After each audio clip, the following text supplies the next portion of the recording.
on to the welterweight bout in the another 3-round variety here. We've got another close bout as Danny Roberts takes on Claudio Silva. Silva the favorite in this one at -150. Roberts coming back at +130. How do you see this one?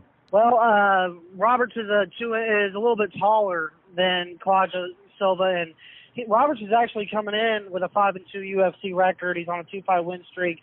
Claudio Silva hasn't been very active in his UFC career. He's 3-0. He's undefeated in it. He's 12-1 overall. Claudio is 36 years old. Roberts only 31. And the inactivity bothers me a little bit with Claudio Silva, but and his overall MMA game I don't think is as good as Danny Roberts. Danny Roberts is definitely a more diverse striker. He can grapple, he can strike. He's going to be the better striker here.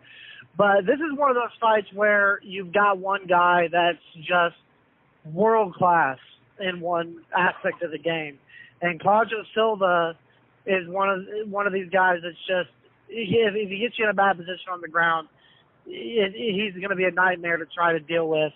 And when I see those type of fighters, I always look at it, is their opponent, even if their opponent is a more diverse fighter in the game, is he going to be able to deal with that one specific discipline well enough to keep the fight where he needs to keep the fight? And that Roberts is definitely going to have to try to keep this fight up, survive on the ground, which he does tend to do a pretty good job of. But I see Silva putting a lot of pressure on Roberts in this fight, and Roberts has been shown before that he can survive on the ground, but I think this is a little bit different level, and I think that just stylistically this fight favors Claudio Silva, so I'm gonna pick him.